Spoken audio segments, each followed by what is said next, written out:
सप्तशती केवल एक देवी के बारे में कहानी नहीं है, यह हम में से प्रत्येक के भीतर देवी के बारे में कहानी है, क्योंकि दुर्गा हमसे अलग नहीं है, वह भीतर रहती है, एक गुप्त शक्ति जागने की प्रतीक्षा कर रही है।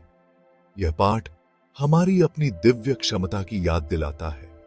अनुष्ठान और चिंतन के माध्यम से, अध्ययन और अभ्यास के माध्यम से हम शक्ति के उस आंतरिक भंडार में प्रवेश करना शुरू कर सकते हैं। सप्तशती की यात्रा आत्म खोज की यात्रा है, उस दिव्य स्त्री ऊर्जा को उजागर करने की प्रक्रिया है जो हम सभी के भीतर रहती है। सदियों से सप्तशती केवल पढ़े जाने वाले पाठ से कहीं अधिक रही है। यह एक जीवंत परंपरा है जिसे अनुष्ठान की शक्ति के माध्यम से जीवित रखा गया है।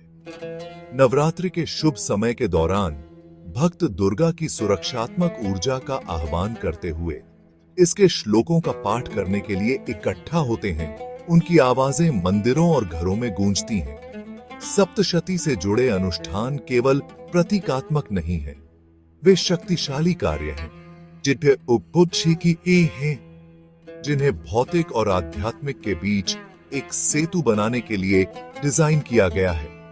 दिव्य ऊर्जा को भौतिक दुनिया में प्रसारित करने के लिए जप, प्रसाद, दृश्यावलोकन सभी श्लोकों की सुप्त शक्ति को जगाने, कहानियों को जीवंत करने का काम करते हैं। इन अनुष्ठानों में भाग लेना सीधे सप्तशती के हृदय में कदम रखना है, इसकी शक्ति का प्रत्यक्ष अनुभव करना है।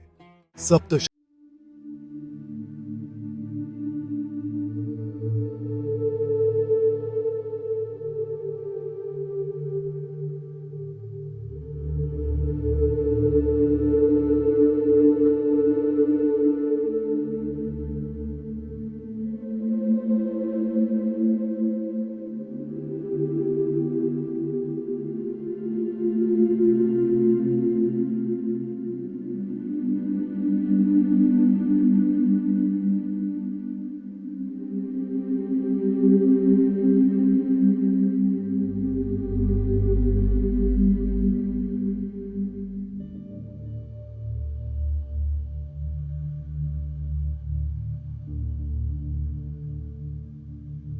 प्रतिध्वनित होता रहा है। सप्तशती अपने कई रूपों और व्याख्याओं में मिथक की स्थायी शक्ति और दिव्य स्त्री की सार्वभौमिक अपील के प्रमाण के रूप में है। सदियों के अध्ययन और व्याख्या के बावजूद दुर्गा सप्तशती एक पहेली बनी हुई है। इसकी गहराई विशाल है, इसके अर्थ बहुआयामी हैं, इसके रहस्य करीब से सुरक्षित हैं। प्रत्येक पीढ़ी अर्थ की नई परतें इसके प्राचीन ज्ञान की नई व्याख्याओं को उजागर करती है। सप्तशती कोई ऐसी किताब नहीं है जिस पर विजय प्राप्त की जा सके, बल्कि जीवन भर की खोज यात्रा पर एक साथी है। जिज्ञासा की इस भावना में, खोज और समझ की इस निरंतर प्रक्रिया में सप्तशती का सही मूल्य प्रकट होता है। साथी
और उनकी विरासत के योग्य दुनिया बनाने का आग्रह करती है।